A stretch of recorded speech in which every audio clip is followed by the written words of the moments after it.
ജനം T V ലഹരിവിരുദ്ധ പരിപാടി ഒരുമിക്കാം നമ്മുടെ മക്കൾക്കായി പാലക്കാട് കർണകിയമ്മൻ ഹയർ സെക്കൻഡറി സ്കൂളിൽ നടന്നു.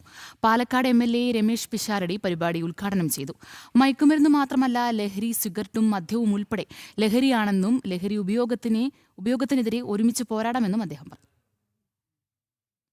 Palakkad Karnakiyamman higher secondary school ഓഡിറ്റോറിയത്തിലാണ് ജനം ടിവിയുടെ ലഹരിവിരുദ്ധ പരിപാടിയായ ഒരുമിക്കാം നമ്മുടെ മക്കൾക്കായി സീസൺ 3 നടന്നത്. പാലക്കാട് MLA രമേശ് പിഷാരടി പരിപാടി ഉദ്ഘാടനം ചെയ്തു. ലഹരിക്കെതിരെ ഒരുമിച്ച് പോരാടാമെന്ന് അദ്ദേഹം പറഞ്ഞു. ഇങ്ങനെയുള്ള പരിപാടികൾ വയ്ക്കുന്നത് നല്ല കാര്യങ്ങളെ കാണാൻ, നല്ല കാര്യങ്ങൾ നമ്മുടെ കണ്ണിന് മുന്നിലേക്ക് കൊണ്ടുവരാൻ, നല്ലതാണ് നമുക്ക് ചുറ്റും നടക്കുന്നതെന്ന ബോധ്യം നമുക്കുണ്ടാകാനൊക്കെയാണ് ഇത്തരത്തിലുള്ള പരിപാടികൾ ചെയ്തുകൊണ്ടേയിരിക്കുന്നത്. നിങ്ങൾ താമസിക്കുന്നത് ഒരു നല്ല ലോകത്താണ്.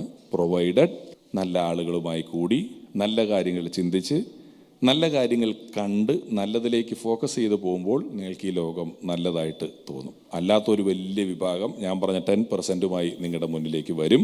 അതിൽ നമ്മൾ ലോക്കാവരുത്. പാലക്കാട് നഗരസഭാ ചെയർമാൻ P. സ്മിതേഷ് പരിപാടിയിൽ അധ്യക്ഷത വഹിച്ചു.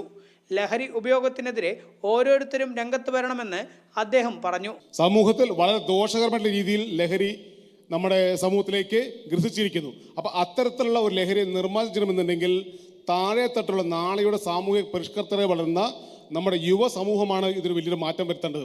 Palakkad RPF post commander C. Girish ലഹരിക്കെതിരെ വിദ്യാർത്ഥികൾക്ക് ബോധവൽക്കരണ ക്ലാസ് നൽകി. ലഹരിക്ക് അടിമപ്പെട്ട് ലഹരി പദാർത്ഥം ഉപയോഗിച്ചുകൊണ്ടിരിക്കുന്നതിലൂടെ ഏതൊക്കെ തരത്തിലുള്ള അവയവങ്ങളാണോ നമുക്ക് ഒരു മനുഷ്യനായി ജീവിക്കാൻ വേണ്ടത്, അതെല്ലാം ഇത് നശിപ്പിക്കുന്നു. അത് കാരണം എന്താ സംഭവിക്കുന്നത്? നമ്മൾ മനുഷ്യനല്ലാത്ത അവസ്ഥയിലേക്ക് പോകുന്നു. നമ്മൾക്ക് തിരിച്ചറിയാനുള്ള കഴിവ് നഷ്ടപ്പെടുന്നു. ചടങ്ങിൽ Karnakiyamman higher secondary school manager K. Natarajan ലഹരി വിരുദ്ധ പ്രതിജ്ഞ ചൊല്ലിക്കൊടുത്തു. കൂടാതെ headmistress KV Nisha, GTech education Palakkad area manager Mebin Philip, Janam TV senior news editor Shyambabu Koroth, senior reporter Arun Alathur തുടങ്ങിയവർ പങ്കെടുത്തു. ജനം, പാലക്കാട്.